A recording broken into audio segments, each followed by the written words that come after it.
As a doctor, as a surgeon, we are involved with major surgical interventions. Unfortunately, in our business, this is the only business in the world where a customer can die. No, taxi drivers.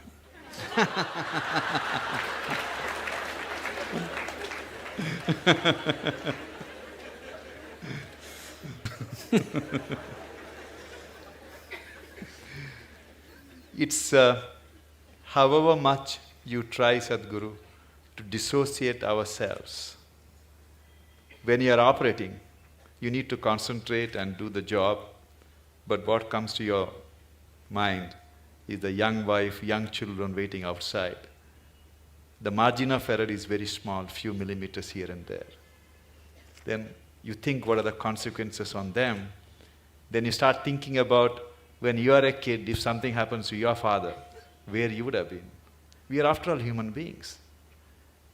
We are always torn between what we do to somebody and what could have happened to our own life. It's a constant tension. How do we overcome it? I've been in this profession for more than 30 years. Still, I haven't yet mastered the art of dissociating myself from the patient's life. Yes, when you're given a certain responsibility which could determine the shape and scope of people's lives, it's a big thing to carry on one's shoulders. But the important thing is that somebody has chosen to place such a responsibility in our hands. It's a tremendous privilege if we execute it. Can we do the best? We can never do the best, but we can do the best that we can do, always with life. Is it the best? No, we are doing our best. If we lack in that, then we have a serious problem. But if we're doing our best in everything that we do, we know it is not the best, but it's our best. We have not spared anything. That's good. And above all, when you refer to yourself as a human being, after all, we are human beings. This is a big problem. This will reduce our best. That is, people are always using the word human being as a limitation, as a compulsiveness, as a small thing. We are not referring to the word or term human being as a possibility. Instead of saying we are just human beings, why don't we say we are human beings? We're great, we're doing so many things, we can replace a damn heart. Isn't it? Yes. Now, replacing a part of a machine is not a big thing. It's like this, shall I tell you a joke? It's okay. It just came to me when I saw you.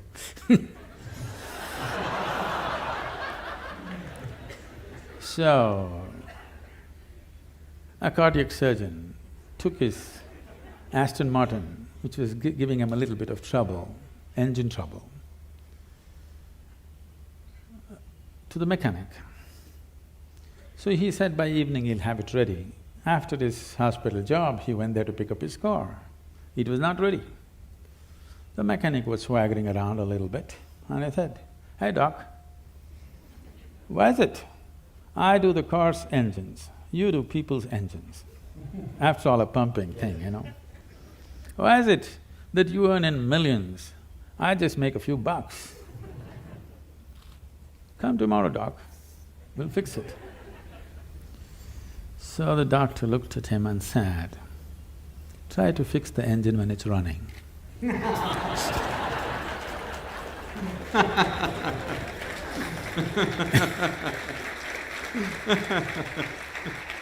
That's the important thing.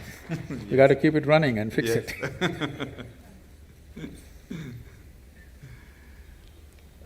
Sadhguru, but the great work done by all the senior cardiac surgeons, cardiologists, and all the good doctors of this country, heart care has attained it has got a lot of confidence from the people.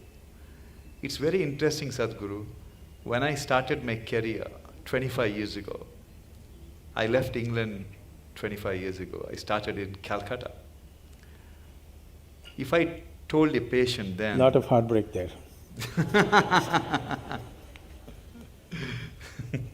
If I told a patient then that he needed an operation, it required more than an hour of convincing him for an operation. But today, I face a different problem. You're standing in a line. Today, Sadhguru, when I tell a patient, after seeing all the reports, that you do not need an operation, I have to spend 1 hour to convince him why he doesn't need operation. Everyone wants heart operation, Sadhguru. Is it for romantic reasons or…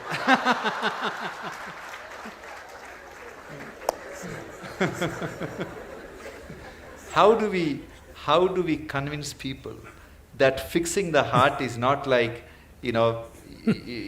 something wrong with your house, you get a plumber, he will fix it, or something wrong with the car, you change the parts. It is something different. We are not the magicians, or we are not the gods, and the nature is the best healer. And cardiac surgery is only a 50-year-old phenomenon. People have lived for… I think they have also realized it's a dumb pot. It's a big dilemma for all of us, Sadhguru. Today, people want something to be done on their body all the time. Yes. If not heart, many other parts of the body. Yes, as I said, probably in another 50 years, 50% of the population will be going through these surgeries, which is not health, which is medical industry, but not health. If health has to happen,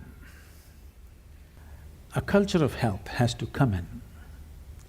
Not healthcare systems, not hospitals, not more doctors, not more surgeries, but a culture of health has to evolve. Right now, world is in a way of imitating everything that America does.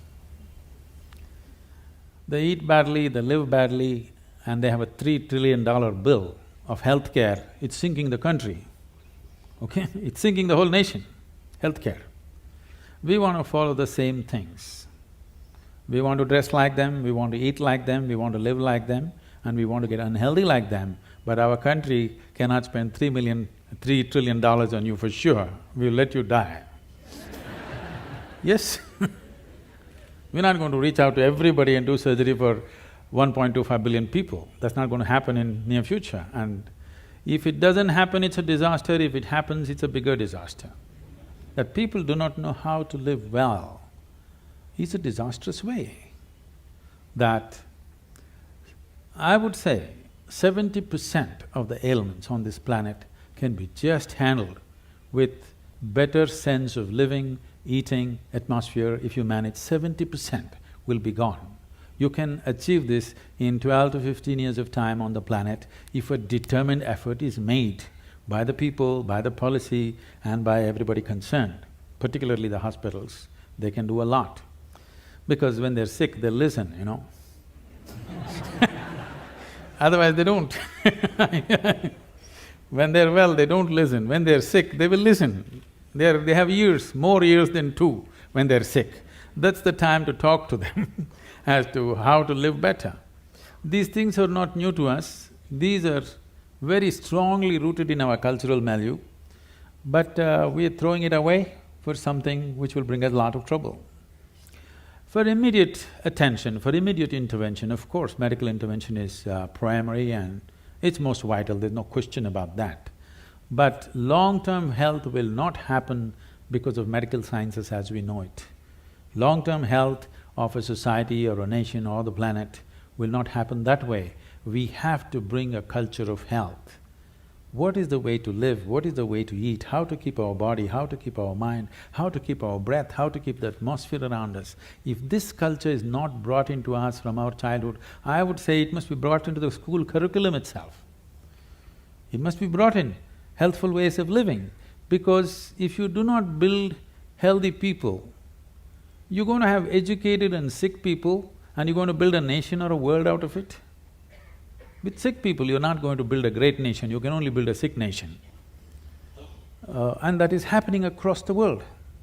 The major nations are suffering enormous amount of illnesses. The most affluent countries who have no nutritional problems, okay? India's half the problem are nutritional problems. Right from their childhood, they've not eaten properly. Affluent nations who have a choice of nourishment, look at the level of health issues they have. That should not exist at all. When they have choice of nourishment, they should not have, I would say, 80% of the people should not have any health issues till they die. When 20%, 25% will get something, infections will come because of close proximity, those are different. But these are all on self-help. People are on self-help to create ailments for themselves. This can be 100% taken away if we establish a culture of health, for which I think not just medical professionals, people from various other areas have to work together to make this happen. I don't see any major synergy like that right now. Small efforts are happening here and there, but that's not enough. It's good, but it's not enough. Sadhguru, majority of the people who fall sick, it's primarily because they led a life which would definitely land them in trouble. But thousands of children are born in this country, like any other part of the world, with cardiac problem, with cancer, all kinds of problems. It is not their fault. Why it happens? It shouldn't have happened. 6 million Toyota cars were withdrawn last year for defective whatever and about 9 million General Motors withdrawn for ignition problems. It's a manufacturing defect. Only problem is you can't withdraw them. Actually, nature is trying to withdraw them. We are not allowing it. There was a time we would allow the nature to withdraw. Yes? All the manufacturing defects that came, 100, 200 years ago, we would allow the nature to withdraw. By the time children are 4, only the fittest would survive, rest would go. Now we don't allow them to withdraw, so we need a whole lot of things to run the defective cars. I know I'm putting it so blatantly, but you need to understand, the physical existence is mechanical. Whether you like it or you don't like it, probably all kinds of sensitivities and emotions are there about this, my physical body. But when they come to you, you strip them down and treat them like a machine, isn't it? Complex, sophisticated, but still mechanical, isn't it? Yes. There are other aspects to it, but fundamentally mechanical. Anything mechanical, anything physical, there is never something called as perfection to it. It is a constant work in progress. You can improve it and improve it and improve it. What we call as evolutionary thing is just that. Now, the parents, the two machines which produce this small machine, Yes. okay? What condition are they in? This is also an issue which we have not taken care of. There is a lot to be said which is controversial about this, but essentially this idea that everybody must have children has to go. Yeah, I know I'm getting into trouble. But we are not seeing humanity as a future possibility, we are just seeing it as a regressive way of something that we can extend into future of our own, a footprint. Right now that's a problem. Our identification with the body is so strong, the physical body is so strong, we are unable to think beyond our biological identity. Once you're not able to think beyond your biological identity, the very nature of being human, the immensity of being human is constrained and constipated into a very small process. In this process, there are problems. In the ancient past, they handled this in many different ways, which are absolutely, utterly controversial today and can never be brought back into this society, but they did handle things in a completely different way. They're bred carefully, which is very important. We are thinking about… when it comes to animal husbandry, we are thinking of breeding right. As human beings, why are we not thinking of breeding right? Because we're too identified with our own bodies. Mine is more important than what's right, and the level of suffering that you bring into this fresh life, you know, you see it every day. Yes, yes. Sadhguru, scriptures tell us that everything happening in this world, including what happens in our life, is preordained. Which And scripture said that? at least that's what I thought, that we are destined to do something irrespective of what happens. If that is the case, we are destined to die someday, then what's the role of people like us in this world? Oh. We're definitely destined to die. People come and tell me, Sadhguru, this man, my enemy, I can't bear him, I want to do something. I said, just wait, he will die. You don't have to do anything, just wait. Just be patient, that's all. So destined to die, yes. But I don't think ever any scripture has mentioned that your life is predetermined or preordained. This is an import from outside. You must understand the fundamental nature of what this culture is it's rooted in this. This is a godless culture, you must understand this. There has never been an idea of God in this country. It's an imported value, let me put this into perspective, because it upsets lots of people.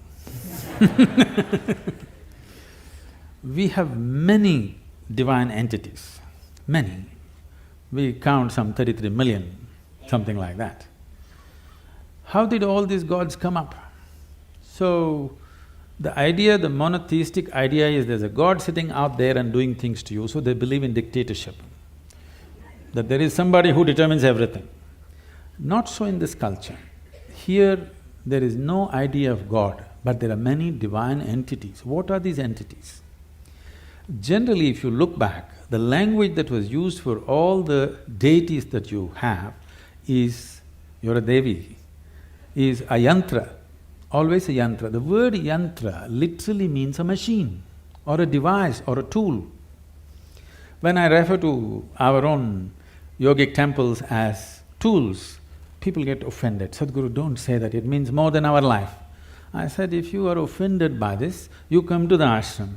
I am going to give you a plumbing job to do in the ashram without tools. You must use your nails and your teeth and do plumbing in the ashram for 3 days.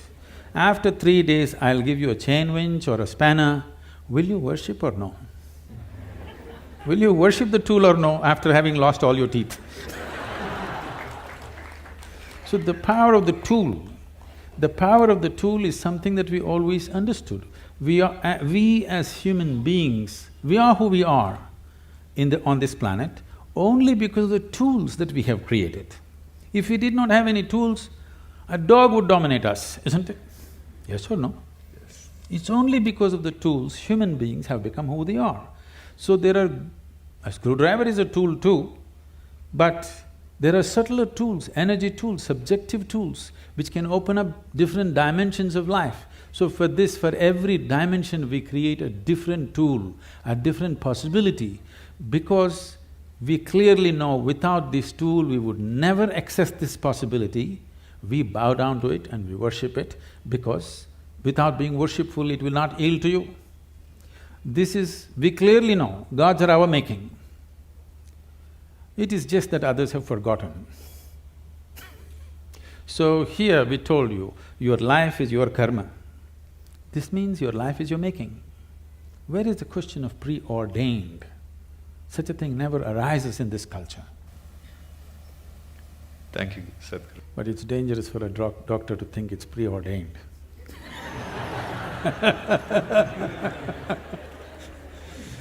Today, the medical science has reached a level, Sadhguru, we really do not have to touch the patient. When I see a patient in my office, he would have undergone all kinds of tests, Scans. Everything is done, all the images are displayed, history is written, everything is planned.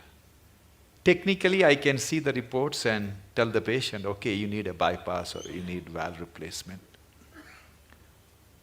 But I always make it a point to take my stethoscope, put it on the chest, listen to the heart, look at the patient's eyes, put my hand around on his shoulders, touch the patient, and then explain to them what is going on and talk to the family. I personally feel that touch has the most healing power than anything else what we have invented. Do you believe in that, Swamiji? See, what is not understood is, yes, one part of us is mechanical, but there are other dimensions. Most of the time, the mechanical part has gone wrong because we have not tended to the other dimensions. So what is lacking in their life is, their life is not touched. Not necessarily a physical touch, is just a manifestation. Essentially, their life is not touched by anything. When I say touched by anything, it need not necessarily be a relationship. You can be touched by so many things.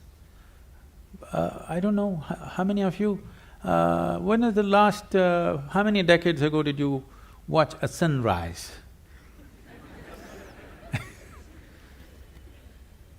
Or a sunset, or a moonrise. I'm saying not touched by anything. When was it the last time you waited for a flower to bloom? No such thing. When is the last time you paid an attention to a butterfly or a leaf or a flower or another human being? You're… of course, you don't like faces, you like the Facebook. I'm saying contact with life, whether it's human, animal, plant life, or just elements around you, just that. How many people even take a moment to even look at the food that they're going to consume with a little bit of involvement, or are they touched by it? No. So at last, either a doctor has to touch it, or in the end, undertaker will touch you. You know, somebody will touch you, things gone bad, somebody has to touch you. So, does touch have a relevance? Tremendous relevance. Touch need not always be physical, it can be in so many different ways. If you are not touched by life, you are a dying life, you are not a living life. It may happen to you after some time, but it's happening, you're in progression. Because what you call as life, even in the physical level, it's medical knowledge for everybody now. The number of cells you have is more than the number of stars in the Milky Way, okay? Every day, over 600 million billion cells are dying and new cells are being born. That means every second, 10 million cells are dying and 10 million new cells are born in your body. If you just leave the old guys, if you just take charge of this new 10 million cells every second that's coming up in your body, if you structure them properly, create them properly, if you have some say in how they will happen, if you have some influence as to how these fresh cells are born, your heart should be fixed, your brain should be fixed, everything should be fixed. Because that is the level of opportunity you have to rejuvenate your life second to second. But because you're totally oblivious to life, when I say oblivious to life, I want you to look at this. Right now, you cannot even call yourself as a living being, because most of the time, what is happening with you is just thought and emotion. Thought and emotion is just psychological drama, it has no existential relevance. Here, 1,000 people can sit here and live in 1,000 different worlds right now. That means nobody is in reality. Nobody is living, everybody is thinking about life. Psychological space, what happens, has unfortunately overtaken the existential process of life. You do not experience life, you're only thinking and reacting to situations around you. Thought and emotion is dominating everything. So right now, Today morning, sun came up on time. You don't think much about that. Okay, so what? Now you need to understand, if sun does not come up tomorrow morning, within 18 hours, all life on this planet will largely cease as we know it. So I'm telling you, sun came up on time today morning. I want to hear appropriate noises. Yeah. None of the planets in this solar system collided today. In the whole universe, no accidents. In this endless cosmos, no accidents, everything going right. But you have one nasty little thought crawling in your head and it's a bad day. I'm saying you completely lost perspective with life. You lost perspective as to who you are. It's a kind of madness. So once you lose perspective as to who you are and what is your space and status in this existence, you are a sickness by nature. It's not the doctor has to diagnose you, it's already on. One day it will manifest to a point where his instruments or his touch will tell him, but it's already on. The process is on. When it goes beyond a point, he'll give you a prescription or a surgery. But the process is on, you're working hard towards it. There are large number of Indian or Western techniques of healing which may not have scientific data, but they work. And I have a personal experience. Many years ago, my wife developed lower backache. It was intense pain, excruciating pain. As usual, I took her to a neurologist, they did MRI and everything is fine, there is no problem, but poor thing, she was I'm really… glad you were not a spinal surgeon, otherwise you would have done it.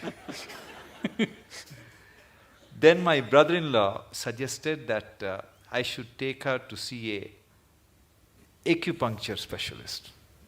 As a doctor, it was a bit embarrassing for me to go to somebody. And he didn't have a fancy clinic. I went to his house and he talked to my wife for a few minutes and he made her sleep flat on the floor. And Sadhguru, he took, from the heel, he started pressing on her lower back for 10 minutes as I was watching. I'm not exaggerating, she never had the lower back pain ever since. I'll show you thousands and thousands like that. Not even with any needles, simply. I was so fascinated because he cured my wife and he did something which I couldn't do it for 32 years. She was fine. There are many ways of treating people, and as professionals, we have to respect all the ways of treating. Definitely, I would say allopathic system is at its best when there's an emergency. When there is time, definitely other systems are way better if you ask me, in many ways. Particularly, this is something hardly known to people. In southernmost part of India, largely in Tamil Nadu, we have what is called a Siddha Vaidya. It's a most incredible medical system, so comprehensive.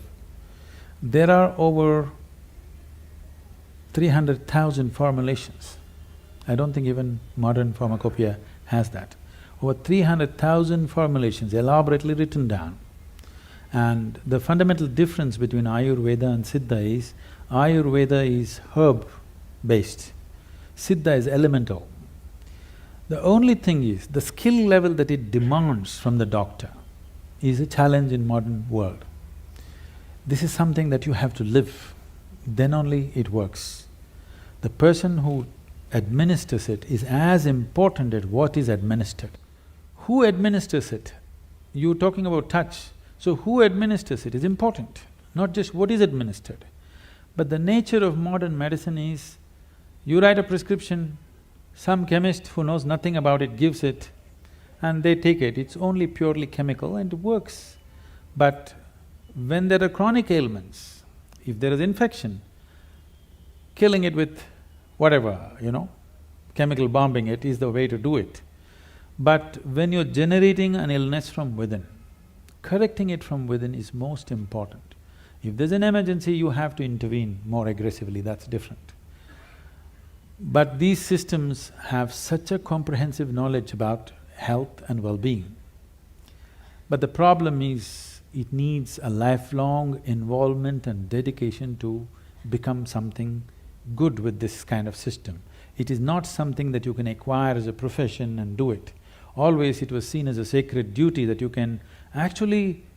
See, I want everybody to think about it, and I'm sure many times you're facing this within yourself.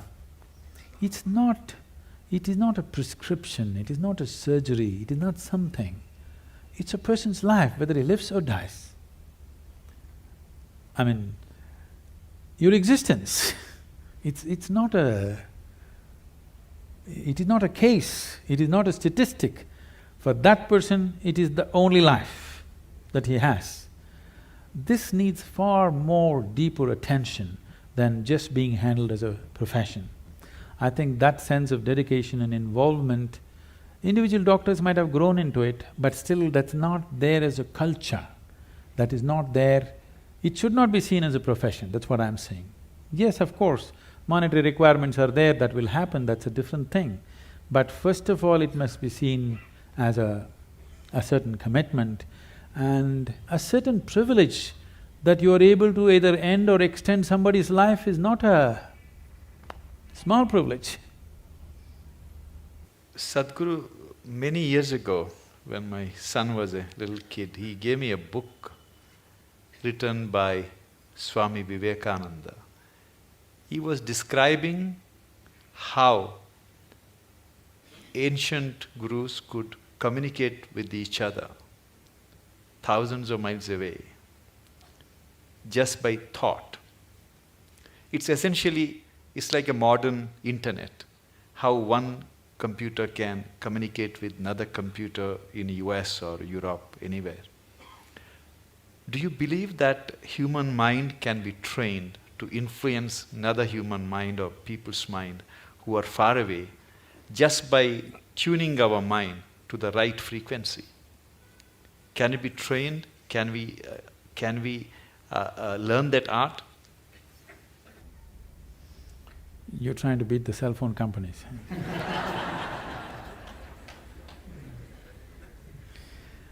It's not just about the mind. See, when we say mind, the English word mind is only generally referring to only the thought process. Thought process is the most surface element of your mind. I think because of European thought, we have given too much significance to the thought. In the yogic science, we do not attach any importance to what you're thinking about or feeling right now, because what can you think? Only the data that you have collected, you're recycling it, it's of no great consequence. Whatever is in the surface of your mind keeps rolling, that is not of any consequence. What you're thinking and feeling right now is very surface of mind. There are deeper dimensions of the mind. In Sanskrit language, there are many words to describe the different states of mind. But now there is one aspect of the mind, for lack of time and stuff, I'll leave those things. There is one aspect of the mind which we refer to as chitta. Chitta is the innermost core of the mind, which is your connection with what we are referring to as consciousness. If your chitta becomes conscious, if your chitta acquires a certain level of conscious control, if you acquire, now you have access to your consciousness. What we are referring to as consciousness is that dimension which is neither physical, nor is it electrical, nor is it electromagnetic. It is a quantum leap from physical to non-physical dimension. A non-physical dimension being the lap of the existence. It is the non-physical in whose lap the physical is happening. Physical is a small happening. In this cosmos, not even 2% or not even 1% is physical, rest is non-physical. This non-physical dimension, in the yogic terminology, we use a specific sound which is connected with that dimension. Today it's all very highly distorted. We call this Shiva. That means that which is not. When we say Shiva, we are not referring to some man sitting up there. We are talking about a dimension which is not, but it is in the lap of this dimension, everything that is happens. So if your chitta becomes even mildly conscious, your ability to not only communicate an idea or a thought, even to deliver something is possible. Physically deliver something is possible. So, is it a possibility? Definitely it is. Right now, can we teach it to all these people? In theory, yes. But are they willing to work towards it? That's a question mark. One big problem is, our education systems are such, we have glorified our thought to such a place. First, to bring that down itself will take time. To make them understand the stupidity of their thought, it will take a whole lot of time. Because everybody thinks they're smart, but actually the smartest thing about most people is their phone.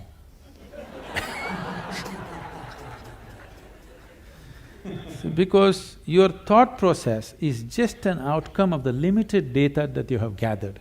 It doesn't matter if I have read the libraries of the world, still it is too limited compared to what it is, what the creation is.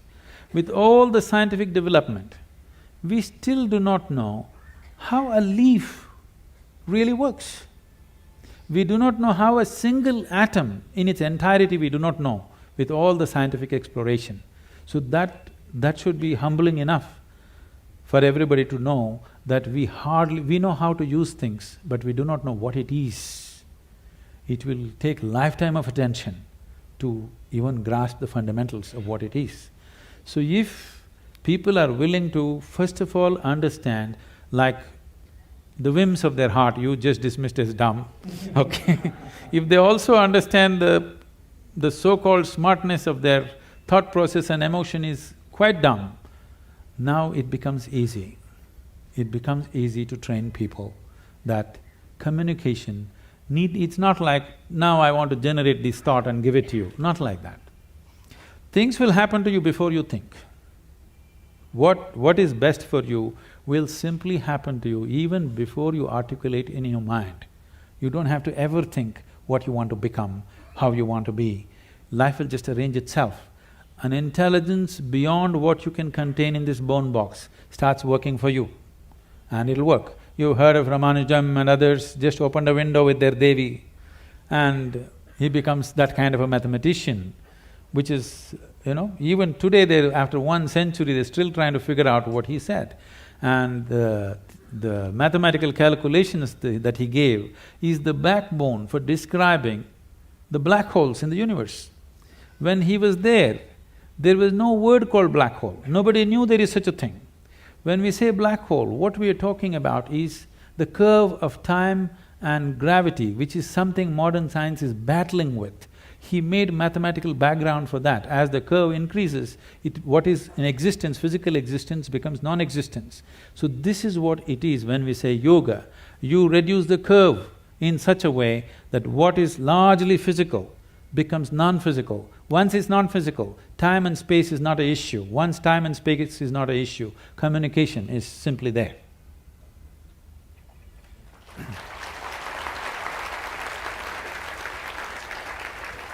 About 20 years ago, Sadhguru, I received a check for 1 lakh rupees from a retired major from Indian Army. He just gave his name, he refused to, he didn't give his address. And he wrote a small note stating that the money I am giving you is too small for the path you have chosen. But God has His own mysterious ways of giving you the rest. It had a tremendous impact in what I thought, what I wanted to do. Is it because there is something called cosmic forces which are constantly trying to help society and doing, or it's something else which is influencing people to do something which is beyond their means? See, the ideas of something wants to help, something reaches out to you. I happened to be about 4 weeks ago, I was in Los Angeles and I was staying with some people there. And the bedroom was full of books, so I just picked up one of these books and saw. The author is saying, the core of the universe is love. Well, why would the core of the universe be love? Because this thing has been always told to people, from heaven God loves you, all these people. See, if you're having a roaring love affair right now with somebody next to you, here, will you look up and ask for rays of love to come towards you? I'm asking you. No, you made yourself in such a way nobody can love you. Now, only God can love you. If you say God loves me, you must know you are such a pathetic, despicable case. If you made yourself in such a way nobody can help loving you, you are a wonderful human being, isn't it? So we need to understand, there is something called human thought and emotion, human needs, of emotional needs of love, care, touch, this. The cosmos, or what you're referring to as the source of creation or divine, or if you want to use the word God, because God personifies thing, we will refuse to use that word. Let us say whatever is the source of creation, which we are referring to as God generally by religious this thing. Essentially, it is just an intelligence which is simply exploding into everything possible. If you're in rhythm with it, you will rise. If you're not in rhythm with it, it'll crush you. It has no love, it has no compassion, it has no intention of helping you, it has no intent of harming you, it has no nothing. If you understand the forces and ride it, you have a fantastic life. If you do not understand, it'll crush you. You've seen people doing surfboarding on the waves in the ocean. It is such a magical thing, just riding the waves. But if you don't do it right, if you go into the waves, it's like being in a concrete mixer, it'll just do that and it'll kill you. So one rides the wave, another gets crushed by the wave, that is all that's happening. The rest is all human interpretations. This is the first thing we have to stop, that we do not extend our thought and emotion to the existence. This is relevant between you and me. This is relevant between you and your family members. You love them, I love you, you love me, all this fine. Don't look up at the sky and say, I love you. It will not say, I love you back, because it has no such need. It's pure existence. This is what you have to become. If you sit here, you are a complete existence by yourself. This is a full-fledged life. It does not need anything from anybody. It has everything. It is connected with everything in the universe. It does not need anything. But we want to play our games, okay, we can do all this stuff, but you need to understand right now, we are trying to extend our compulsions to the whole creation. It doesn't work like that. Existence is not trying to help you. You may be in tune with it, bingo, you are. Whether you got in tune with it consciously or unconsciously, somehow you got in tune. That's why Shankara said, yogaratova bhogaratava. That means somehow you do it, I don't care. Shankara, Adi Shankara went to the extent of somehow you do it. You get it, man, that's important. How you get it, who cares? Sadhguru, I am constantly torn between my senior colleagues who are extremely skilled surgeons. Sadhguru, on the heart, there are some procedures which are done by very few people on this planet. I'll give an example. I do an operation called pulmonary endarterectomy. That's the blood clots from the leg goes to the lung arteries and it clogs up all the arteries. So 25 years ago, there was no cure for this. And once you're diagnosed, you're destined to die within a year. Today, people who are on home oxygen for 2 years, 3 years, you do the operation, they can go back to skydiving or they can go to scuba diving. That's the transformative effect. But there are only 50 surgeons, less than 50 surgeons in this world who can operate. And Like this, we have some of my colleagues who are extremely gifted surgeons. They are in their 50s now. And some of them are constantly talking about retirement.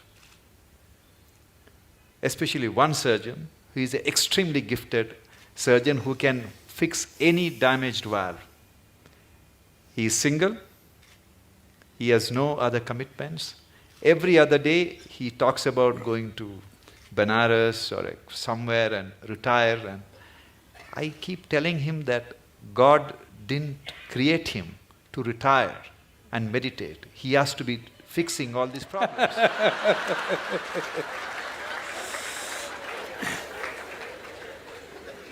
So he gives me extension every 6 months, Guruji. So at the end of 6 months, the usual rigmarole starts. He talks about retirement and everybody is depressed in the hospital. So how do you deal with this kind of people?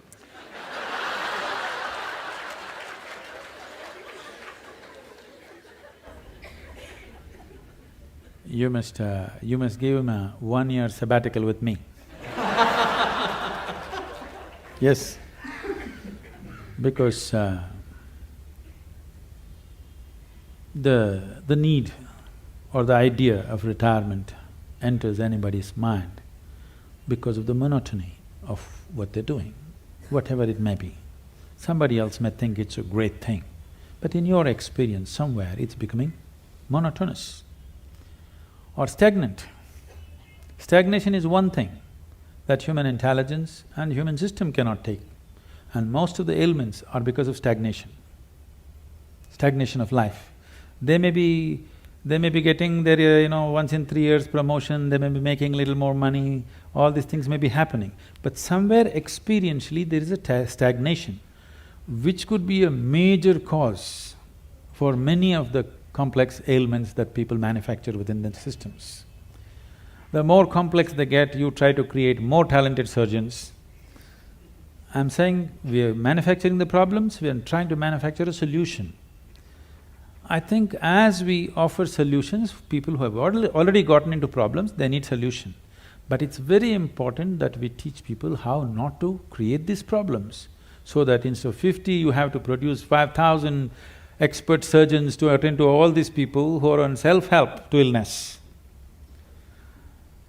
So I would say a surgeon who has a certain competence and who has worked through his life, if he wants to explore something of his own nature, that would be the greatest thing to do, because he's not a man without commitment, not competence. When competence and commitment is there, you should not run him through the rigmarole and destroy that possibility. It's important that he explores something of his own nature, which will make him… we don't know what he'll come up with. You cannot even estimate what he may come up with. I think a sabbatical is good. He may come up with something that you've not thought possible. I will convey your message, Sadhguru. I'm sure he's watching this program.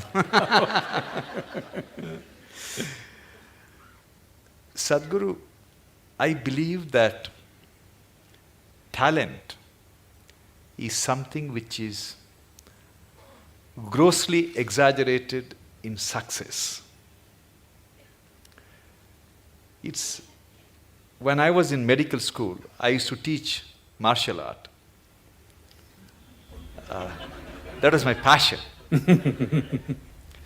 And every time a Bruce Lee's movie was released, all these school kids would come and join in hordes to martial arts schools. We used to call it Bruce Lee phenomenon. They're gone after 2 weeks. Yes. And I used to see some kids whose physique is meant for martial art, who have the natural flair, and I used to think, oh, this kid is going to get a black belt. And interestingly, Swamiji, after 6 months, they're never there. The guys who go up to the black belt and, do something very good in martial art are the ones who joined the school without any skills, without any talent, who worked very, very hard, For everything they had to sweat it out. But in the end, they are the ones who succeed. How do you explain this phenomena? See, for a variety of reasons, let me not go beyond this. For a variety of reasons, a certain individual could be born with a certain flair, physical flair, mental flair, emotional flair, style. 5-year-old child, one has style, other is clumsy, okay? So the one with the style is not going to become necessarily a fashion thing. Somebody else who seems to be clumsy may grow into something else. Like, you don't know when a woman is pregnant, the child within that womb, whether it's a sage or a sorcerer. Nor the woman know. No, the mother does not know whether she is producing a sage or a sorcerer or what. This is because, I use the word coherence because of modern science is using that word. Who you are here right now, as you sit here, this is physics. Every subatomic particle is in constant contact with everything. What you call as cosmos is living life and it's a live mind. You have captured only one small part of it. If you work with only that one small part of what you have captured, both as life and as intelligence, you will function at a certain level. If you apply yourself to break the barriers of your limitations that you've set for yourself, then there is an intelligence beyond anybody's understanding, beyond anybody's estimate, which is available to you. Once this is available to you, people think you're superhuman. No, this is not about being superhuman. This is about realizing that being human is super. The immensity of being human has not been realized. So we are always making a kind of a mathematical calculation. Okay, if this person has this much IQ, maybe this is what he will become. This is what Newton's law, that everything that moves on this planet works to a mathematical precision or a geometric precision. That is, if you take a pendulum, the length of the pendulum will decide how it will swing. If you take a projectile, depending upon its mass, velocity and the trajectory, it will go to a certain place. That is not how the cosmos is working, because what you think is physical and not physical is all mixed up within this human being. The physical self, the psychological self, the emotional self, and who you call as myself, the life within you, the fundamental life process, these are all different dimensions. And the innermost core of who you are, which, because all the other words are corrupted, I'll use the word life or just you, what you call as me. This, if you allow it, if you do not identify it with any form, with your physical form or with other different identities what you take on, it has a way of being cohesive or collaborative with everything around. When we say somebody worked hard, all he is trying to do is stretch his boundary of identity, isn't it? He's trying to stretch his boundary. If he succeeds to stretch his boundary, something that he never thought possible or imagined that is within his competence or capability becomes his. Miraculously, I can show you hundreds of people who come to me, we prepare them for a certain period and then we initiate them. In 24 hours, you will see the shape of their face will change. Genetics are altered in 24 hours' time.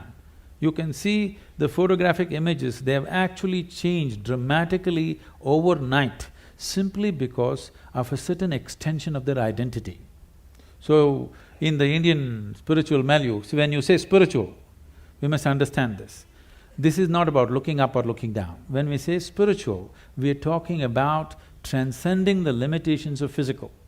So right now, the physical is here as if it's a solid entity in people's experience.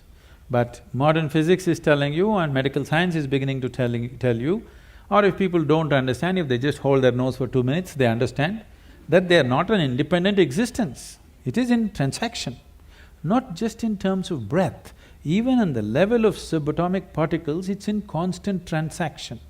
If this transaction becomes even minutely conscious, suddenly you have immense capabilities that you never thought were possible. Biological identity is the most limiting identity that you have because it limits to the area of your body. Now when you strive, you break this. It doesn't matter in what way you strive. Most people strive in unconscious, unscientific, simply out of striving, they do things. But there are ways to strive scientifically in a proper way. There are tools to strive with specific direction to break the limitations of who we are. If you break this boundary, the subatomic particles are transacting, the intelligence is transacting, only you're missing the whole game.